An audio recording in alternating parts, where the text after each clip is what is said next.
This is episode 516. I wrote this with Erica Messer, and we wrote this because Matthew Gubler is directing it. It's his first episode. Action!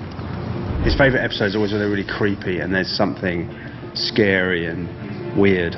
So we came up with a husband and wife serial killing team who own a crematorium. We talked about the Grimm's fairy tales a lot with Matthew and how this is completely Hansel and Gretel. We didn't realize it until we wrote it, but now that we have, it's like this is our own little twisted tale. Well, looks like somebody's been sleeping in Goldilocks' bed. It's a very well-written dark piece and deliciously macabre.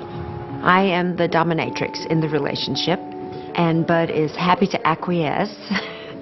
But I'm not really playing her evil per se.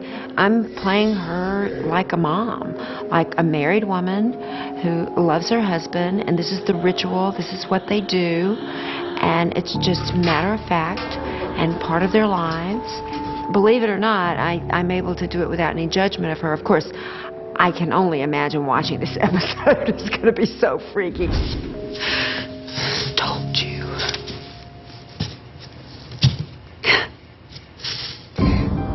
There's this weird, twisted love that they have for these kids, that they won't let them go until those children stand up to the parents, as any parent would have when your kid's a teenager. But instead of reprimanding them, they just throw them in an oven.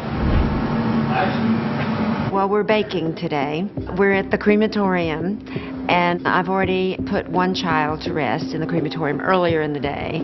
And this is later in the day as the pressure comes and I can tell that the FBI is on me. Then I burn all these toys and everything. I may be going to burn all 3 children, who knows, but definitely I'm getting rid of this one little girl. And so we're shooting in an actual crematorium, which I've never been in. And it is an oven, basically. It's like a stone oven that they cook pizzas in, except bigger and longer. We saved the children from the oven, real ovens.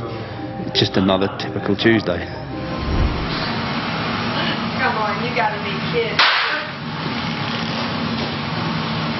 Good! Beautiful, Beth! Beth! Yes! That. Mwah. Everyone, moving on. Yes. Wonderful. This is like the dream team of casts, honestly. Bud Cort and Beth Grant were at the top of our list, and we were lucky enough to get them. And they just are timeless. They have these faces that are just... They're lovely people, and yet they can do one little move, and it's the creepiest thing you've ever seen.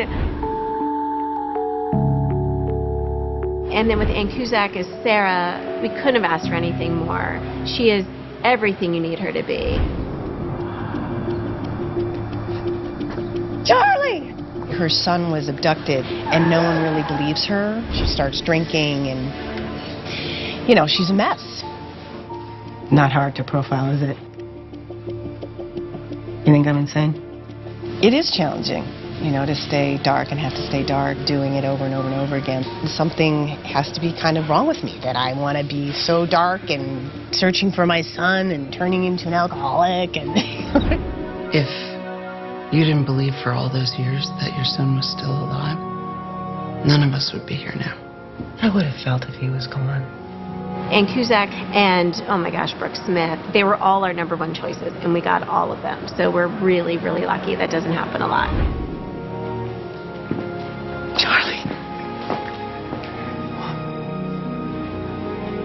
Charlie. And there's also this wonderful theme of the mother who finds her son, has never given up hope.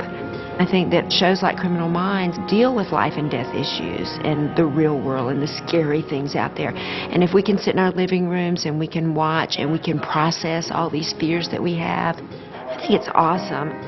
I love the way that the show frequently ends with a poem, and of all poets, Emily Dickinson, hope is a thing with feathers. Hope is the thing with feathers that perches in the soul and sings the tune without words and never stops at all.